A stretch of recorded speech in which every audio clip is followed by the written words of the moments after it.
Welcome back to the channel, everybody. Thanks for joining us.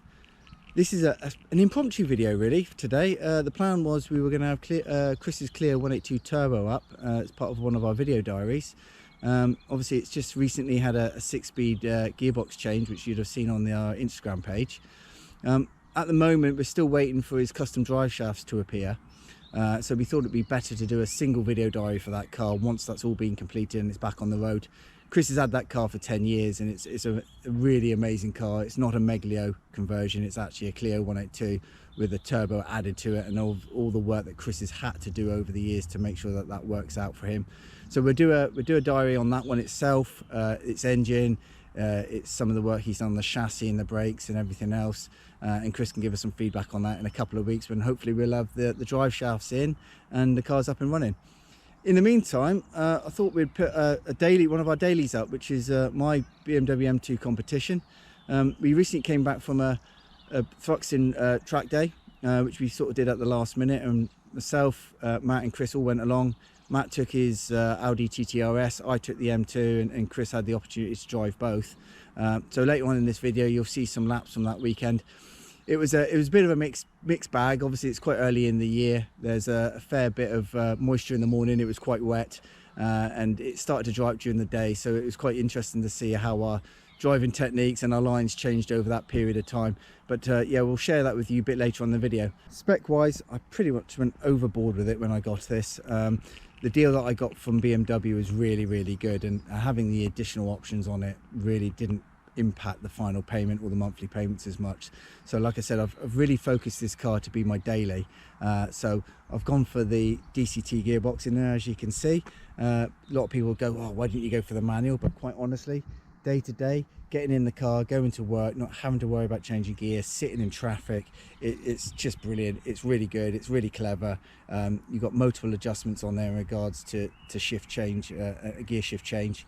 And quite honestly, I've really enjoyed having it on track with the paddles, especially when you're trying to push on in this car. It's actually one less thing to worry about in regards to gear changes, bear in mind it auto blips and all the other bits and pieces. So yeah, the DCT for me was a really good option, and I wouldn't have changed that either way. I've gone for a number of sort of very luxurious things like the Harman Kardon sound system, which quite honestly isn't one of the best sound systems that you can get in some of these cars. I think some of the other manufacturers provide better sound quality, but it's certainly better than the standard.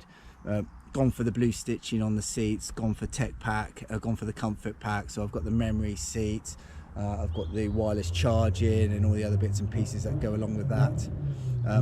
So again, it's designed to be my daily, it's designed to be comfortable, to do a lot of mileage and bits and pieces. The one probably key thing that I did change on the car when I picked it up, and as part of the factory spec, was I went for the big brake kit.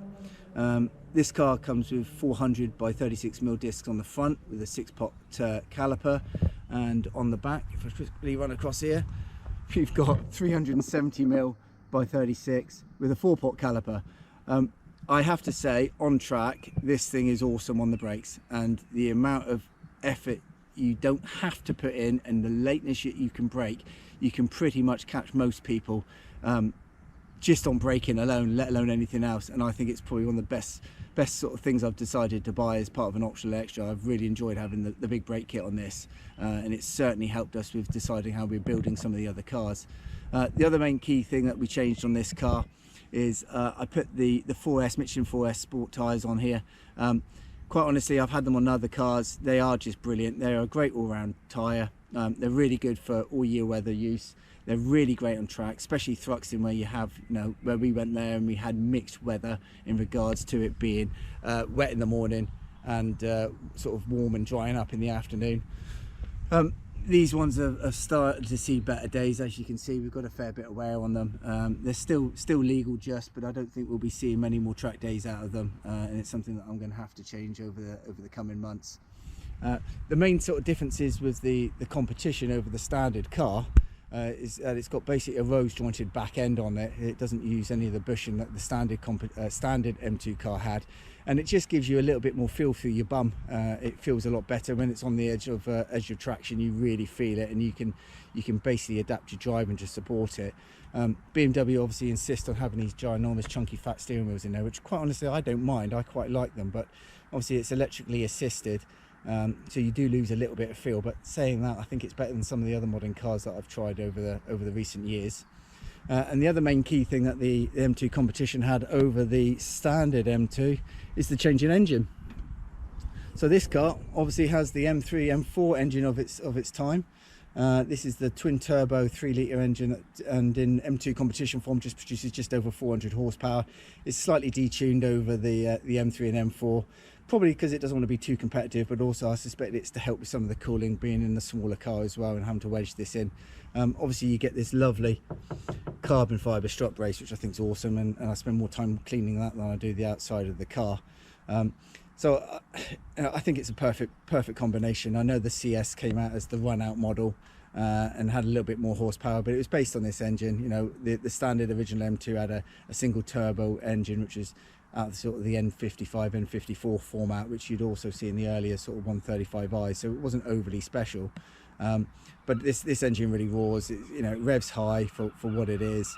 And mated to that DCT gearbox, I find it's really good, to be honest with you. I wouldn't want anything different. The only other thing that I've changed on this car is that I've got PPF on the front.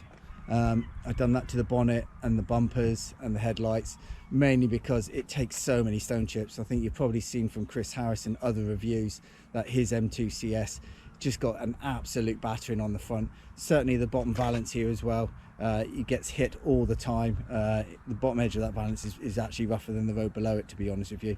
But it's something that, you know, obviously you can't see, so if I can't see it, I don't really worry about it. But all in all, I had the car for 2 years. I think it's a brilliant bit of kit, quite honestly. It's one of the best modern cars that I've driven in some time. It's not too big, it's not the lightest, but it really hides some of its weight well with that engine and that gearbox, and obviously the way that it gets the grip down onto track is just phenomenal.